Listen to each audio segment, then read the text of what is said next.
Hello again, and welcome back to Granny Dorothy Visits. Today's topic is the essence of inspiration, and the first reading from Louise Hay's book, Everyday Positive Thinking, and the quote is from Abraham Hicks. Look for things to feel good about, and watch how everything in your life will unfold to reflect that good feeling vibration. And the next one is from Julia Cameron's Heart Steps. And the quote at the top of the page is from Sonia Choquette. The power of the word is real, whether or not you are conscious of it. Your own words are the bricks and mortar of the dreams you want to realize.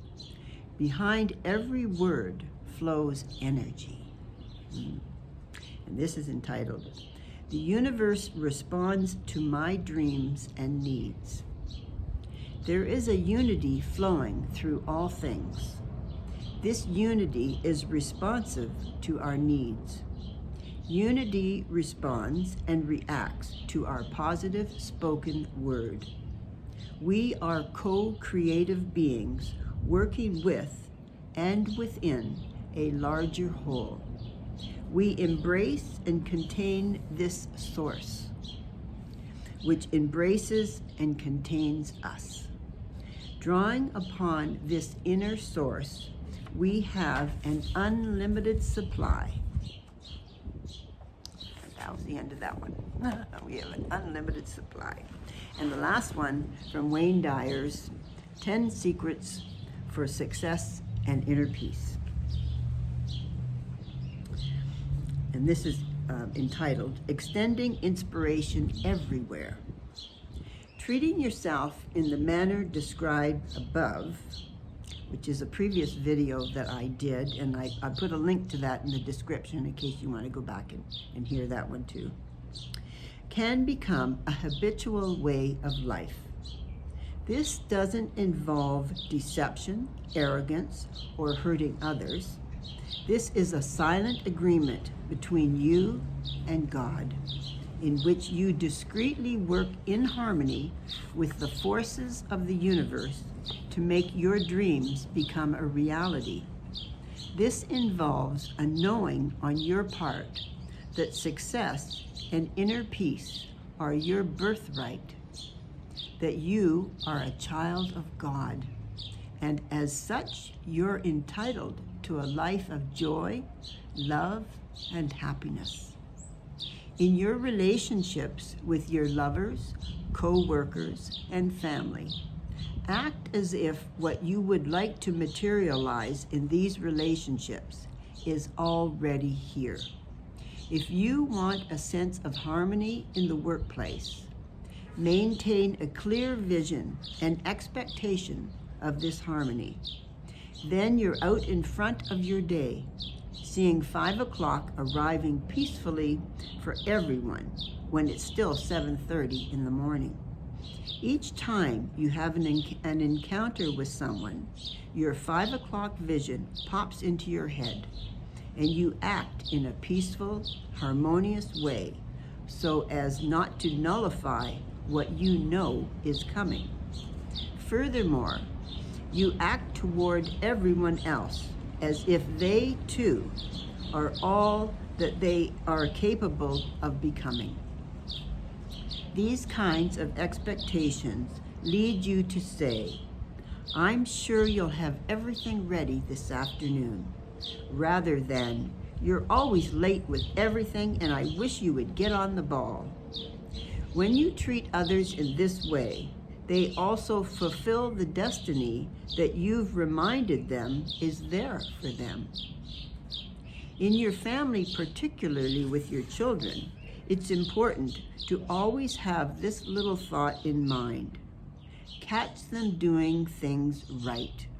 Remind them often of their inherent brilliance, their capacity for being responsible, their innate talents, and their fantastic abilities. Treat them as if they're already responsible, bright, attractive, and honorable. You are so terrific. I'm positive you'll feel great about your interview. Or, you're so smart. I know you'll study and do well on that exam.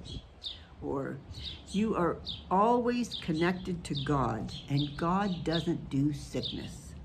You're going to feel much better tomorrow at this time.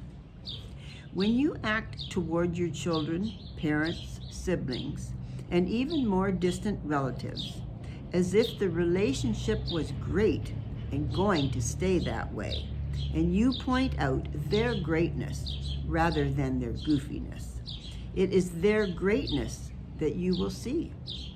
In your relationship to your significant other, whomever that may be sure to apply this principle as frequently as you can. If things aren't going well, ask yourself, am I treating this relationship as it is or as I would like it to be? So how do you want to be? Peaceful, harmonious, mutually satisfying, respectful, loving? Of course you do. As such, before your next encounter, see it in those ways.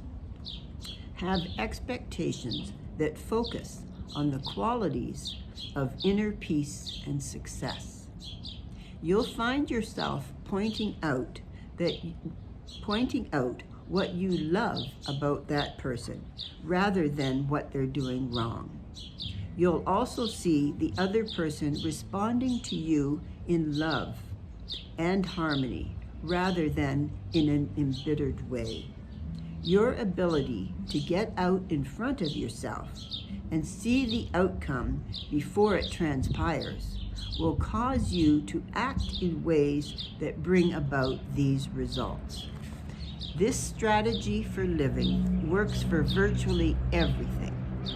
Before I speak to an audience, I always see them as loving, supportive, and having a terrific experience. Before writing, I see myself with no writer's block, being inspired and having spiritual guidance available to me at all times. As A Course in Miracles reminds us, if you knew who walked beside you at all times, you could never experience fear again. This is the essence of inspiration, as well as seeing the future in terms of how you want it to be, and then acting exactly in that manner. I think that's great. That's so true, and it's always, like I say, we run around too fast and we miss so much. We need to stop and think and remember these little tips that have such a huge impact on our life, to picture how we want things to be and believe in it, and to be positive all the time with our children, our family, our friends, our co-workers, everybody. And it will reflect and be beneficial to everybody. So I send you my love. Until next week, bye for now.